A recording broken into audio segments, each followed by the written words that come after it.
नाही, मला वाटतं त्यांना लोकांच्या कामासाठी जी व्यासपीठं दिलेत ती वापरायची नाहीत. त्यामुळे ते निवडणुका तरी कशासाठी लढवतात आणि पदं कशासाठी घेतात हा प्रश्न आहे. कारण जे राज्याचे मुख्यमंत्री असताना मंत्रालयात येऊ शकले नाहीत, घरात बसून कारभार केला, त्यांच्याकडून दुसऱ्या प्रकारची काय अपेक्षा करणार. विधिमंडळाच्या सभागृहात येऊन सहभागी होणं हे त्या ठिकाणी आपली लोकशाही संविधानिक जबाबदारी आहे आणि त्याच्यामुळं मूळ जबाबदारीचंच भान या ठिकाणी या लोकांना राहिलेलं नाही.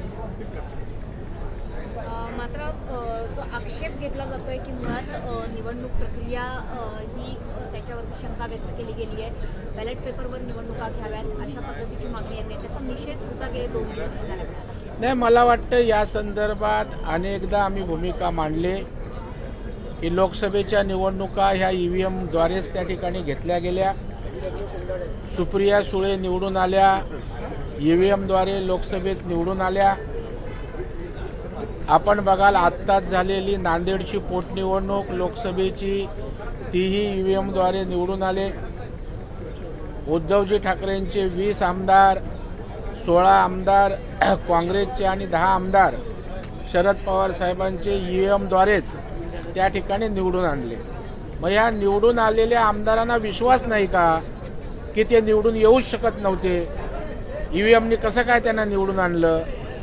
मला वाटतं यांच्याच विजयावर त्या ठिकाणी शंका ते स्वतःच उपस्थित करतायत असं मला वाटतं.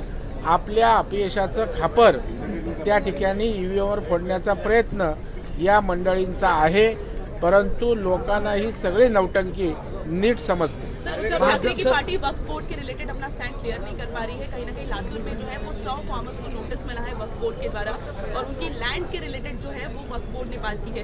कैसे देखते हैं उद्धव ठाकरे की पार्टी अभी भी स्टैंड? आप देखेंगे उनको जो चुनाव में मतदान हुआ है, उनको जो MLA चुन के आए वह कहाँ से आए, किसका मतदान हुआ है, वो आप जरा बारकाई से देखोगे तो उनकी यह भूमिका क्यों आ रही है।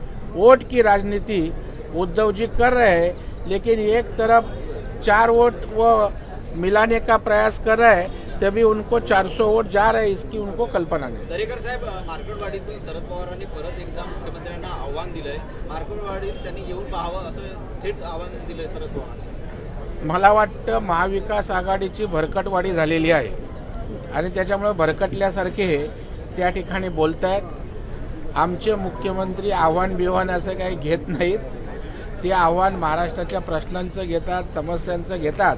आता पवार साहेबांचं या वयात काय आव्हान घेणार देवेंद्र? जैसलमेर रोडमध्ये मेट्रो 9चं कारशेड जे आहे ते उभारण्यात येणार आहे आणि त्यासाठी 1406 झाडांची पुन्हा एकदा कत्तल होणार असल्याची माहिती समोर येते। त्यामुळे पर्यावरण प्रेमी म्हणतात हा एकच हिवाळी पट्टा आहे आणि तो सुद्धा आता जाणार मुंबईचा। नाही, मला याची कल्पना नाही, परंतु कायदेशीररित्या जे काही विकासाच्या संदर्भात असेल ते होईल आणि पर्यावरणाची काळजी या ठिकाणी निश्चितच मुख्यमंत्री आणि हे सरकार घेईल। पर्यावरणाचा ऱ्हास होऊन कुठलाही विकासाचा प्रकल्प पुढे जात नाही।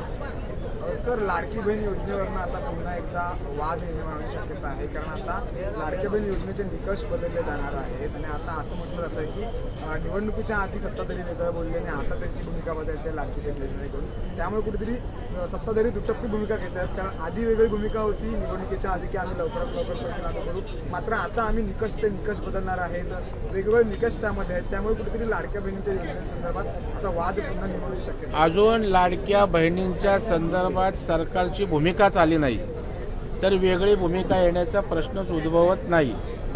सरकारने निवडणुकीत जे आमच्या महायुतीने जाहीर केलेलं 2100 रुपये ते देण्यासाठी हे सरकार त्या ठिकाणी बांधील आहे आणि त्या संदर्भात देवेंद्रजी आणि महायुती सरकार निश्चितच जी घोषणा आमच्या वचननाम्यात केली ती पूर्ण करणार।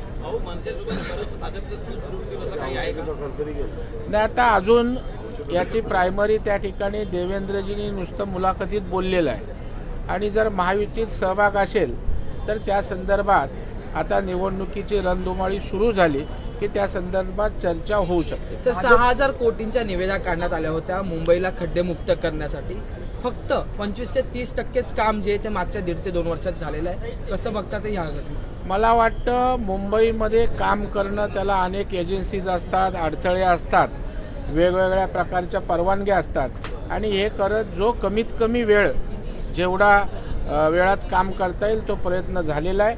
पण यापुढे या सगळ्या एजन्सींना एकत्रित करून मुंबईकरांना गतीनं रखडलेली कामं पुढे नेण्याचा सरकारचा प्रयत्न राहील. भाजप हा ढोंग करणारा पक्ष आहे. जसा एखादा पद्मभूषण असतो तसा ढोंगीभूषण भाजपला द्यावा अशी टीका थेट संजय राऊतांनी तुमच्यावर केलेली आहे. भाजपवर संजय राऊतला सोंगी भूषण पुरस्कार द्या. सोंगाड्या आहे तो, राजकारणातला सोंगाड्या संजय राऊत आहे आणि त्याच्यामुळे त्याला सोंगी भूषण द्यावं अशी शिफारस सरकारला करावी लागेल.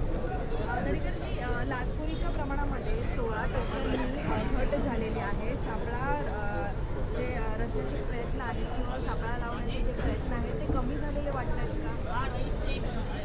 घट झालेली कशा? हो, घट झालेली आहे. लाचखोरीच्या प्रमाणामध्ये 16% घट झाली. लाचखोरी कमी झाली चांगलं आहे ना. लाचखोरी कमी होत असेल तर त्याचं आपल्याला स्वागत झालं पाहिजे. त्याच्यामुळे लाच ही देता कामा नये, लाच घेता कामा नये आणि निश्चितच सरकार आणखी या संदर्भामध्ये कठोर भूमिका घेऊन ह्या लाच न घेण्यावर त्या ठिकाणी निश्चितच योग्य त्या भूमिकेतनं जाईल. ठीक आहे.